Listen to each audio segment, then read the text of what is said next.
يصلون على النبي يا أيها الذين آمنوا صلوا عليه وسلموا تسليما اللهم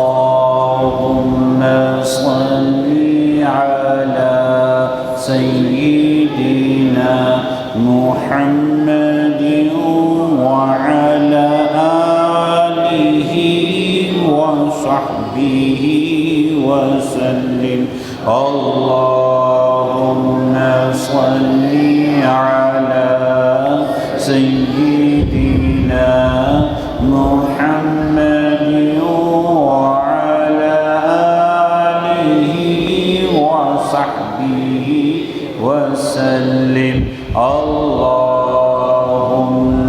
صل على سيدنا محمد وعلى آله وصحبه وسلم بندہ پروردگار امت احمد نبی دوست دار چہار یارم تابع اولاد علی مذہب حنفیہ دارم ملت حضرت خلیل خاک پائے غوث اعظم زیر سایہ الولی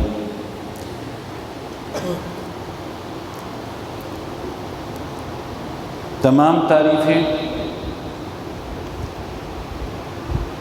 اس اللہ رب العزت کے لیے ہیں کہ جس نے اس کائنات کو عزت والے رسول کے میلاد سے عزت عطا کی اور بے حد درود و سلام ہمارے آقا و مولا حضور جناب محمد مصطفیٰ صلی اللہ علیہ وآلہ وسلم پر جو صاحب مقام محمود بھی ہیں، جو صاحب شفاعت کبریٰ بھی ہیں، جو مالک حوض کوثر بھی ہیں، جو تمام ممکنہ خوبیوں کا مجموعہ بھی ہیں، جو وجہ وجود کائنات اور اصل الاصول بھی ہیں، جو بزرگ والدین اور آباء و اجداد والے ہیں کہ جن کا نور حضرت سیدنا آدم علیہ السلام سے منتقل ہوتا ہوا سیدنا عبداللہ بن عبد المطلب تک پہنچا اور بالآخر 12 ربیع الاول شریف کو اس نور نے ظہور فرما کر اس پوری کائنات کو روشن فرما دیا۔ عزیزان مکرم محترم، ہمارا بنیادی طور پر عقیدہ اہل سنت جو ہے وہ یہ ہے، ہمارا مسلک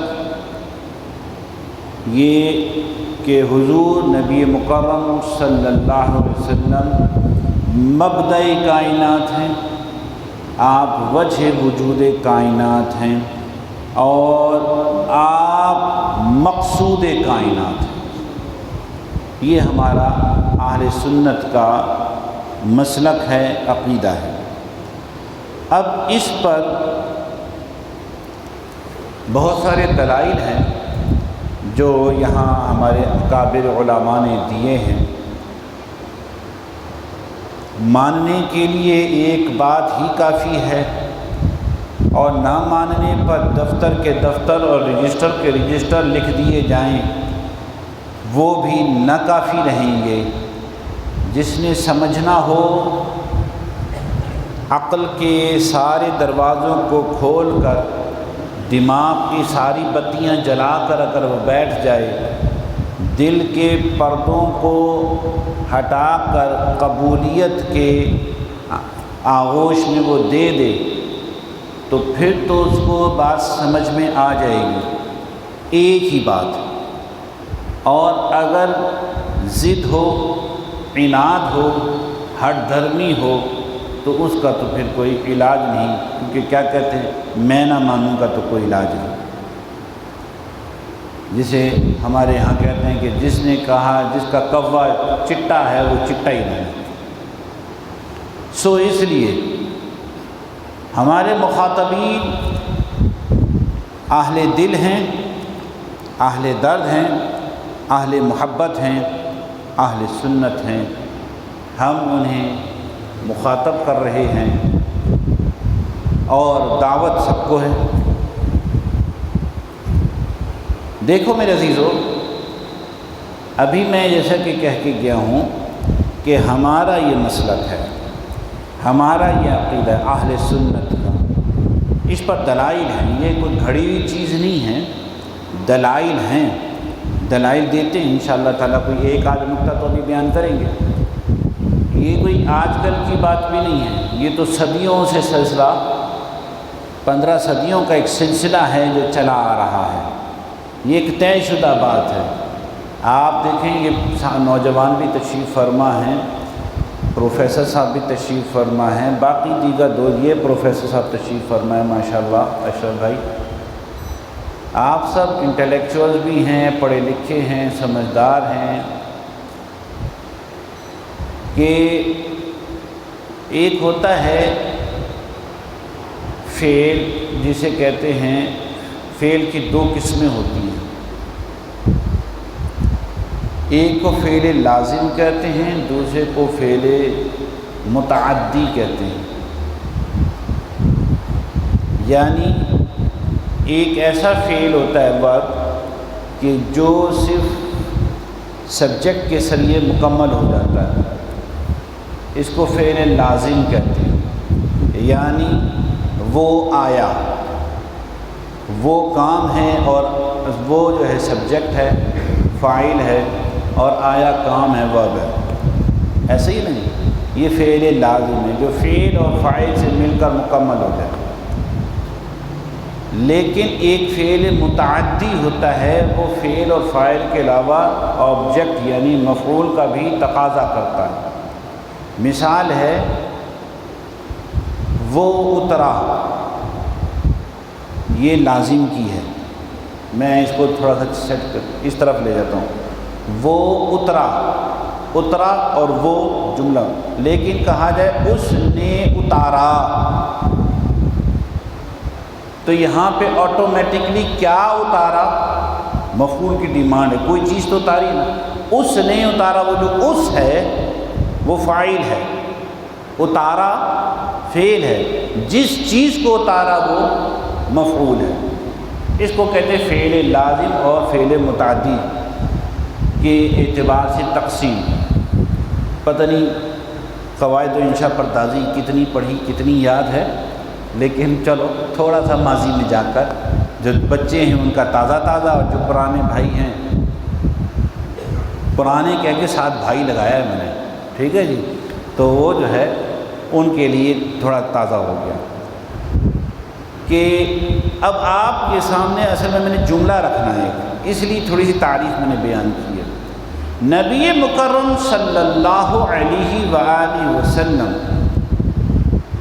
آپ علیہ الصلاۃ والسلام کے جو کمالات ہیں، آپ کے جو معجزات ہیں، وہ لازم نہیں ہیں، وہ متعدی ہیں۔ اب اس جملے کو سمجھیے، وہ لازم نہیں، متعدی ہیں، یعنی اس کا مطلب یہ ہے کہ ایک کمال ہے جو کسی کی اپنی ذات کی حد تک ہے، یہ کمال لازم ہے۔ ایک کمال ہے جو اس کی ذات کو تو بالیدگی عطا کرتا ہے، اس کی ذات کو تو بلندی عطا کرتا ہے، اس کی تو بابا اور بلے بلے کراتا ہے، لیکن اسی کمال سے باقی لوگوں کو بھی فائدہ پہنچتا ہو تو وہ کمال پھر لازم نہیں بلکہ متعدی بن جاتا ہے۔ بات سمجھے؟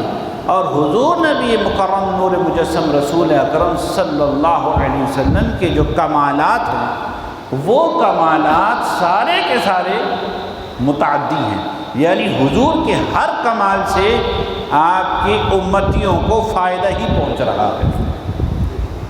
وہ کمال چاہے وہ معجزہ معراج النبی کی شکل میں ہو، وہ جناب والا پانیوں سے انگلی جاری کرنے کی شکل میں ہو، وہ لعاب دہن کنویں میں ڈال کر اس کو میٹھا کرنے کی طرح پہ ہو، یا علی حاضر القیاس بے شمار و بے حد و بے انتہا حضور کے جو معجزات و کمالات ہیں، حضور کے ہر کمال اور ہر درجہ، اگر حضور صاحب مقام محمود ہے تو امتی کا بھلا، حضور اگر صاحب شفاعت کبریٰ ہے تو امتی کا بھلا، حضور مالک حوض کوثر ہے تو بھی امتی کا بھلا، حضور کے ہر کمال میں بھلا ہمارا ہو رہا ہے۔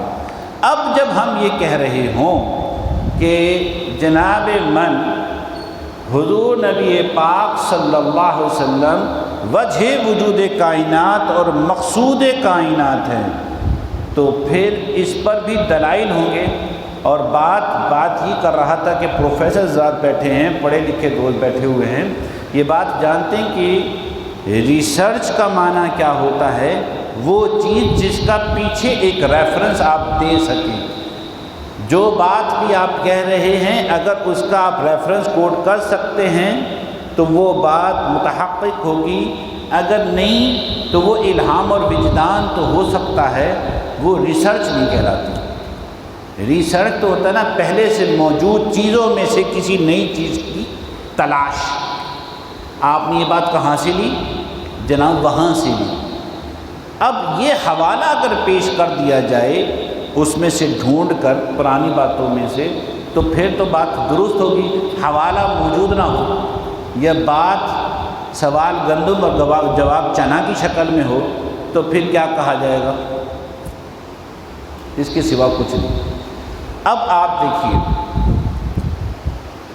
ایک ہی آیت میں نے ابھی پڑھی ہے اس مثال کے طور پر، وَمَا أَرْسَلْنَاكَ إِلَّا رَحْمَةً لِّلْعَالَمِينَ، اور ہم نے آپ کو تمام جہانوں کے لیے رحمت بنا کر بھیجا ہے۔ اس آیت کریمہ پر کئی دفعہ ہم گفتگو کر کے جا چکے ہیں، کئی مرتبہ۔ اس میں آپ کے سامنے گزشتہ دنوں بھی یہ بات ہوئی تھی کہ العالمین کے اندر ما سوا رب ذوالجلال کے ہر شے شامل کی جائے گی۔ اگر آپ کو یاد ہو، اللہ کے علاوہ جو کچھ بھی ہے وہ عالم میں ہے، وہ شجر ہوں، وہ حجر ہوں، وہ انسان و بشر ہو، وہ جن ہوں، وہ بدریا ہوں، وہ پہاڑ ہوں، وہ درخت ہوں، وہ فرشتے ہوں، وہ جو بھی ہم جانتے ہیں یا نہیں جانتے ہیں، جو ہمیں نظر آتا ہے یا جو ہمیں نظر نہیں آتا، یہ تمام کا تمام اللہ کے سوا ہر چیز، ہر شے عالم ہے۔ اور بہت سارے عالم ہیں، عالم بہت سارے ہیں۔ کوئی 18,000 عالم کو بتاتا ہے، کوئی اس سے بھی زیادہ بتاتا ہے کہ 18,000 عالم ہیں، اور نہ جانے کتنے ہیں کسی کو پتہ ہی۔ آج کے جدید ترقی یافتہ دور میں اگر سائنٹسٹ خلاباز جا کر کہکشاؤں کو ڈھونڈتے ہیں تو ایک کہکشاں میں کتنے جہان آباد ہیں، اس میں کتنے ستارے ہیں، اور زمین سے بڑی بڑی کتنی دنیائیں آباد ہیں، وہ گنتی اور شمار میں نہیں آ رہی ہے۔ ایک کہکشاں کی بات ہے، اور کروڑوں کہکشائیں اس جہان میں رب ذوالجلال نے قائم فرمائی ہیں۔ یہ جو باریک باریک چھوٹے چھوٹے سے ٹمٹماتے ستارے نظر آ رہے ہیں، یہ اتنا سے تو نظر آتا ہے، لیکن جب آسمان میں جا کر ان کو دیکھا جاتا ہے تو پھر ان کا کنارہ نظر نہیں آتا۔ اللہ اکبر۔ یہ سب کچھ کیا ہے؟ یہ عالم ہے۔ اور رب ذوالجلال فرما رہا ہے کہ وما ارسلناک الا رحمۃ للعالمین، ہم نے آپ کو تمام جہانوں کے لیے، تمام عالمین کے لیے، اس کی تشریح کو سمجھنے کے لیے اس کے ساتھ اگر جوڑ لیں الحمدللہ رب العالمین کو، تو انتہائی آسان ہو جائے گا کہ اللہ تعالی تمام جہانوں کا پالنے والا ہے۔ جن جن جہانوں کا رب ذوالجلال رب ہے، نبی پاک علیہ الصلوۃ والسلام ان تمام عالمین کے لیے رحمت ہے۔ حضور تمام عالمین کے لیے رحمت ہے۔ ہم نے اس پہ یہ کلام کیا ہے، ایک کلام اور آپ کے سامنے اس آیت کریمہ پہ ہوا ہے، وہ کیا ہوا ہے کہ رحمت کے لیے 4 چیزوں کا پایا جانا ضروری ہے۔ تمہیں یاد ہو کہ نہ یاد ہو، مجھے یاد ہے ذرا، ہے نا، یہ بتایا ہوا ہے آپ کو کہ رحمت کے لیے 4 باتوں کا ہونا گویا ایک شرط کی حیثیت رکھتا ہے۔ شرط تو پتہ نہیں کسے کہتے ہیں، شرط بھی بتایا ہے آپ کو، بھول جاتے ہیں نا، یہ ثابت کرتے کہ ہم انسان ہیں۔ انسان بھول جاتا ہے نا، انسان ہی بھولتا ہے، بھول جاتے ہیں، ثابت ہو جاتا ہے کہ ہم انسان ہیں، ہے نا۔ لیکن کہتے ہیں ہمارے بڑے، اذا تکرر اللسان تقرر فی الاذہان، جب تم زبان سے تکرار کرتے رہو گے، چیزوں کی دہرائی ہوتی رہے گی، تو پھر یہ ذہن کے اندر قرار ٹھہر جائے گا۔ تکرار سے قرار آتا ہے، تکرار سے قرار آتا ہے۔ اگر تکرار نہیں کریں گے، practice makes a man perfect, یوں کر لیں، گر تمہیں خواہی کہ شبی خوش نویس، می نویس و می نویس و می نویس۔ اگر تم چاہتے ہو کہ تمہاری ہینڈ رائٹنگ اچھی ہو جائے تو لکھا کرو، بہت زیادہ لکھا کرو، بار بار لکھا کرو، بار بار لکھا کرو، ہینڈ رائٹنگ خوبصورت ہو جائے گی۔ تو بہرحال یہ تکرار کرنے سے ہوتا ہے۔ یہاں سے سنے، اٹھ کے چلے گئے، بھول گئے، ختم کہانی۔ پھر اگلے سال دوبارہ شاید کبھی بیٹھیں گے، زندہ رہے تو، توفیق ملی تو، اس نے عنایت کی تو، بچوں بیٹھ جاؤ۔ اس لیے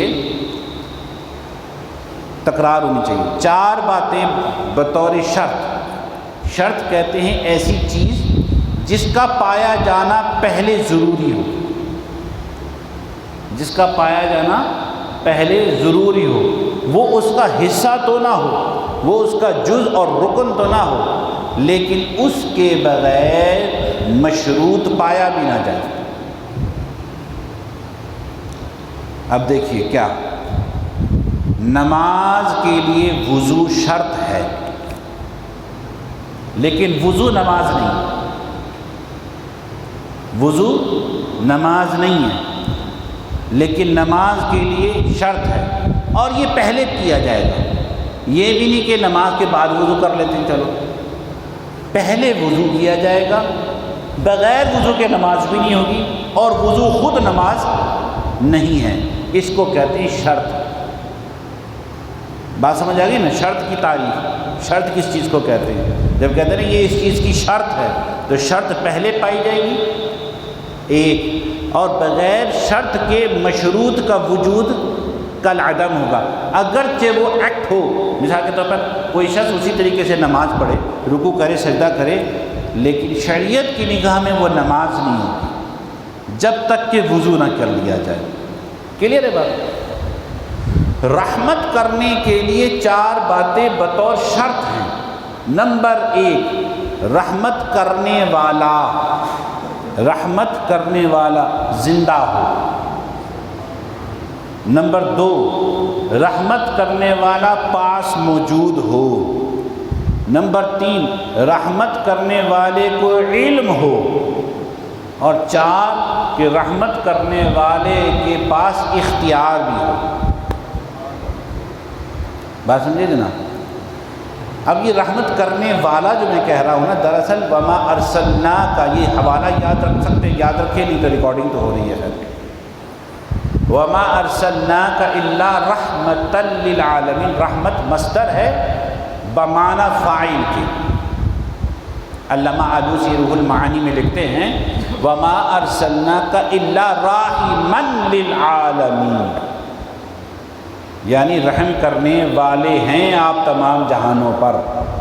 اچھا، یہاں پہ ایک ڈنڈی بھی مار جاتے ہیں بعض اوقات مترجمین، اور ہم نے آپ کو تمام انسانوں کے لیے رحمت بنا کر بھیجا۔ یہ انسان غلطی ہے۔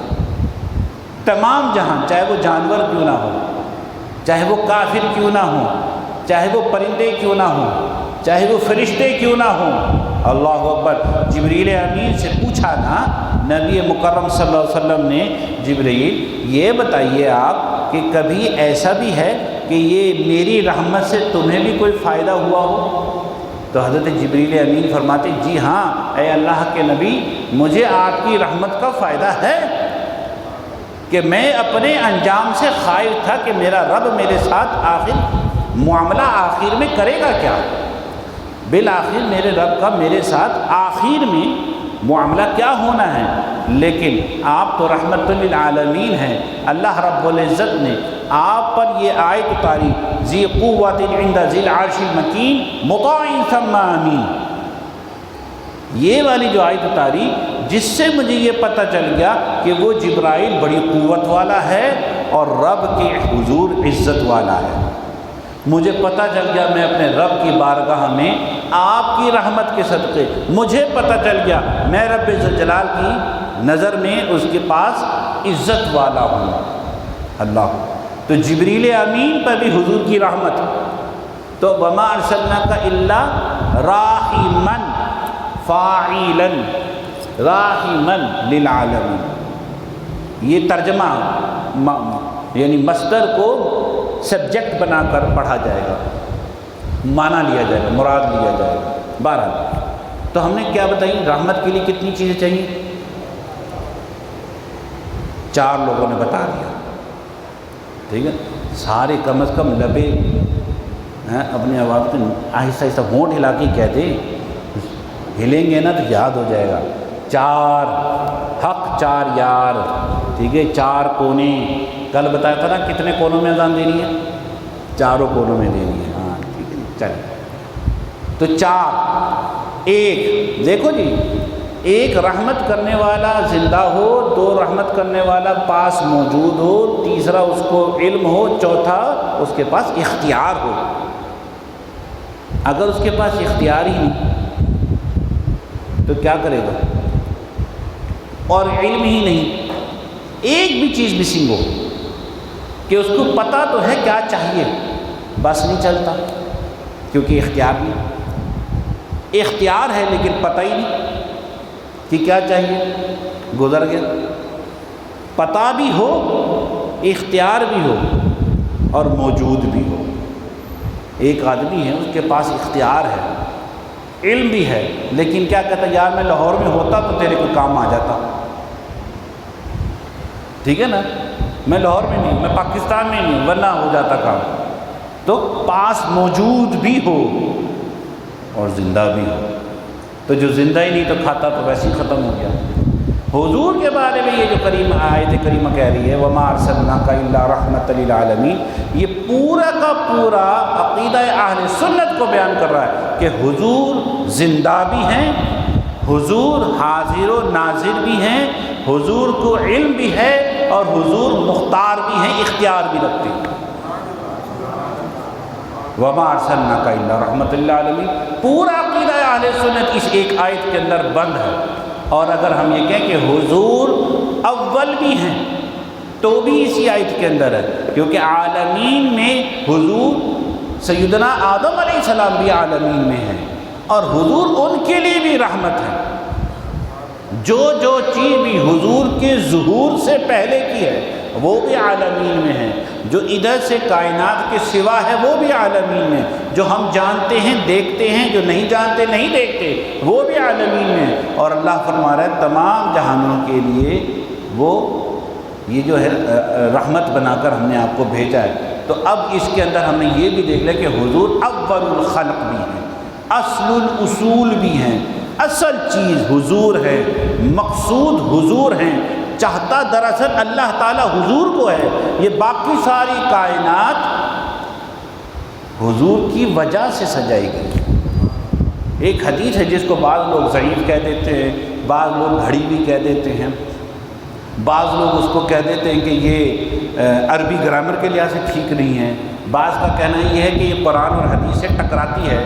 ہم نے آپ کے سامنے پوری تشریح کر کے رکھ دی ہے، اب بھی اگر قرآن و حدیث سے ٹکراتی ہے تو اس کو چاہیے کہ اپنا دیوار سے ٹکر مارے، اس کے سوا تو کوئی علاج ہی نہیں ہے، اس کے سوا کوئی علاج نہیں ہے۔ ہمارے بڑے لکھتے ہیں قبلہ کاظمی شاہ صاحب علیہ رحمہ نے لکھا کہ جو یہ کہے کہ یہ حدیث جو بھی میں سنانے والا ہوں کہ یہ ضعیف ہے تو اس کا عقیدہ ضعیف ہے، عقیدہ ضعیف ہے، حدیث ضعیف نہیں ہے۔ اور حدیث کی اجتنادی حیثیت پر علماء نے بڑا کلام کیا ہے. میں ایک بطور نمونہ کے آپ کو دلیل کے ایک رسالہ دکھاتا ہوں. یہ ہے تنویر الافلاق بجلال احادیث اللولاق. یہ کتاب لکھی گئی ہے، 112 صفحے کی کتاب ہے. یہ تنویر الافلاق بجلال احادیث اللولاق. یہ 112 صفحے کی کتاب میں 250 کتابوں کے حوالے ہیں. صرف اس ایک حدیث پہ لولاک لما خلقت الافلاق، اے نبی اگر میں نے تجھے پیدا نہ کرنا ہوتا تو میں یہ آسمان نہ پیدا کرتا. یہ حدیث مختلف الفاظ کے ساتھ آتی ہے کہ لولاک لما خلقت الافلاق بھی آتی ہے، خلقت الدنیا بھی آتی ہے، خلقت الجنہ والنار بھی آتی ہے کہ میں اے حبیب تمہیں نہ بنانا ہوتا تو میں نہ آسمان بناتا، نہ دنیا بناتا، نہ میں جنت بناتا، نہ میں دوزخ بناتا، میں کچھ بھی نہ بناتا، اور نہ اظہرت ربوبیہ، اور میں اپنی ربوبیت بھی ظاہر نہ کرتا. اللہ کا رب ہونا جو ظاہر ہوا ہے یہ بھی وجہ وجود کائنات حضرت اصل الرسول اور مبدأ کائنات حضور نبی مکرم صلی اللہ علیہ وسلم کی وجہ سے. اب اس کو آپ یہ دیکھیے، ایک اصول میں آپ کو چھوٹا سا تصویر دکھاتا ہوں. 1,24,000 کم و بیش پیغمبر تشریف لائے، کم و بیش، اور ان کم و بیش پیغمبروں میں سے لگ بھگ 25-26 کے قریب قرآن مجید میں حضرات پیغمبر کا اللہ رب العزت نے ذکر فرمایا. کسی بھی پیغمبر کو اللہ تعالیٰ نے لفظ نبی یا لفظ رسول کہہ کے مخاطب نہیں کیا. یا آدم یا نوح یا ابراہیم یا اسماعیل یا لوط، ان کے نام کے ساتھ خطاب کیا ہے. لیکن ایک فقط حضور خاتم النبیین صلی اللہ علیہ وسلم، حضور رحمت للعالمین صلی اللہ علیہ وسلم ہیں جن کو یا ایھا الرسول کہہ کے اللہ تعالیٰ نے بلایا. مطلب یہ ہے کہ یہ وہ ہیں کہ جن کو رسول بنا کر بھیجنا تھا ان کو میں نے اب رسول کہہ دیا ہے، اور یہاں آ کر نبوت ختم ہو گئی. انہی کے لیے کائنات سجائی گئی تھی، انہی کے لیے سارا کچھ یہ معاملہ بنایا گیا تھا. اب یہ تشریف لے آئے ہیں، اب اس کے بعد اب قیامت ہے. اب اس کے بعد قیامت. یہ وہی ہیں جن کی خبریں سارے دیتے آئے اور انتظار کرتے رہے. یہ ہو چکے تھے لیکن ظاہر نہیں. ہم پیچھے درس بیان کر کے جا چکے ہیں کہ جب ہم حضور نبی صلی اللہ علیہ وسلم کے ظہور پاک کو ڈسکس کرتے ہیں تو اس کے 3 مرحلے ہیں. ایک خلقت محمدی، ایک ولادت محمدی، اور ایک بعثت محمدی. حضور کب خلق کیے گئے؟ جب ابھی آدم پانی اور مٹی کے درمیان تھے. کب پیدا ہوئے؟ عام الفیل کے سال، یعنی سال آخری وہ ابراہ والے سال میں، ٹھیک ہے، 12 ربیع الاول کو. اور نبوت والی بعثت کب ہوئی؟ آپ کی پیدائش کے 40 سال بعد آپ کو اعلان نبوت کا اللہ تعالیٰ نے اذن فرما دیا. یہ 3 مختلف مراحل ہیں. تو عزیزان مکرم محترم، حضور مقصود کائنات ہے، اور اس کو امام اہل سنت یوں کہا ہے، وہ جو نہ تھے تو کچھ نہ تھا، وہ جو نہ ہو تو کچھ نہ ہو. جان ہے وہ جہان کی، جان ہے تو جہان ہے. اچھا، یہاں پر کسی نے ایک اعتراض کیا. اعتراض یہ کیا کہ اگر حضور جان ہیں صلی اللہ علیہ وسلم، حضوری مقصود ہیں، حضوری جان ہیں، تو جب یہ جان، یہ مقصود کائنات سے نکل کر معراج کی رات نکل گئے، تو پھر یہ زمین بھی نہیں رہنی چاہیے تھی، یہ آسمان بھی نہیں رہنا چاہیے تھا، یہ پانی بھی ختم ہو جاتے، یہ پہاڑ بھی ختم. جب جان ہی نکل گئی، جب جان نکل گئی تو سب ختم ہو جانا چاہیے. تو اس پر اب آپ کو پرانی بات یاد کراتا ہوں، لازم و متعدی کی، کہ حضور کا کوئی معجزہ لازم نہیں، متعدی ہے. شیخ محترم فرماتے ہیں کہ بھائی سمجھو، یہی تو سمجھا رہے ہیں حضور جان ہیں، یہی سمجھا رہے ہیں. مان تو جاؤ نا، پہلے مانو تو صحیح نا. مان جاؤ کہ حضور گئے تھے، خواب نہیں تھا، یہی مان لو، یہ خواب نہیں تھا، گئے تھے، ٹھیک ہے نا؟ ابھی تک تو کچھ لوگ یہی کہہ رہے ہیں وہ خواب تھا، یہ تو مانو۔ وہ ایک مناظرہ ہوا نا حضرت سے رفع الیدین پر، تو انہوں نے کہا کہ بھائی ہم آپ پہ رفع الیدین کا مناظرہ کریں گے، نماز میں رفع الیدین کرنا چاہیے۔ تو حضرت فرماتے تمہارا ہمارا تو مناظرہ بنتا ہی نہیں، تمہارا ہمارا تو مناظرہ بنتا ہی نہیں۔ کہا کیوں نہیں بنتا؟ آپ رفع الیدین نہیں کرتے، ہم کرتے، اس لیے بنتا ہے؟ کہا نہیں، دیکھو آپ کا دعویٰ ہے کہ نماز میں رفع الیدین کرنا چاہیے، کرنا چاہیے، تو نماز تو مسلمان پڑھتے ہیں نا، تم تو ہمیں مسلمان سمجھتے ہی نہیں، تم تو ہمیں مشرک کہتے ہو، ہمیں قبر پرست کہتے ہو، ہمیں بدعتی کہتے ہو، ہماری تو نمازیں ہی نہیں ہیں۔ تمہارے نزدیک پھر کم از کم مناظرہ کرنا، پہلے یہ مانو ہم مسلمان ہیں، شرک کا فتویٰ تو ہٹاؤ نا ہم پہ سے پہلے، تو مناظرہ کر لیتے ہیں۔ نقطہ سمجھ آیا ذرا؟ تو یہ بات کہنا کہ حضور جان ہے کائنات کی، یہ مان تو جاؤ نا، ثابت کرتے ہیں بعد میں۔ اس کے بعد دیکھو اللہ رب العزت نے، اللہ تعالیٰ نے نبی کریم صلی اللہ علیہ وسلم کو کیا فرمایا؟ سراجا منیرا، روشن چراغ، روشن چراغ۔ یہ ایک چراغ ہے، یہ ایک شیلف پہ رکھا ہوا ہے، گھر کے ایک کونے میں شیلف پہ، اور پورا کمرہ روشن ہو گیا۔ وہ ہر جگہ تو نہیں ہے، روشنی ہر جگہ ہے، چراغ ایک جگہ ہے۔ حضور سراج منیر ہیں، فرش پہ ہیں تو عرش تک روشنی ہے، عرش پر گئے تو فرش تک روشنی ہے۔ بات سمجھے؟ یہ جان جہاں بھی چلی جائے دوسرے کو کوئی مسئلہ نہیں ہوتا، یہ ہے سراج منیر۔ سمجھو تو صحیح، مسئلہ ہے آنکھیں کھول کے حب رسول بیچ میں ڈال کے پڑھو قرآن مجید تو سمجھ میں آ جائے گا کہ سراج منیر کہتے کسے ہیں۔ یہ ہیں حضور سراج منیر، پوری کائنات کی روشنی حضور کے دم سے ہے۔ وہ جو نہ تھے کچھ نہ تھا، وہ جو نہ ہو تو کچھ نہ ہو، جان ہے وہ جہان کی، جان ہے تو جہان ہے۔ یہ چند باتیں میں نے بے ربط سی آپ کے سامنے کہہ دی ہیں، لیکن ان میں آپ ذہن شریف کو بٹھا لیں کہ حضور مقصود کائنات ہیں، مبدأ کائنات ہیں، اول الخلق ہیں، حضور زندہ ہیں، حضور موجود ہیں، حاضر و ناظر کا عقیدہ اپنی جگہ مسلم ہے۔ حضور کو اللہ تعالیٰ نے علم پر مطلع فرمایا ہے، اور حضور کو اللہ نے اختیار بھی عطا فرمائے ہیں۔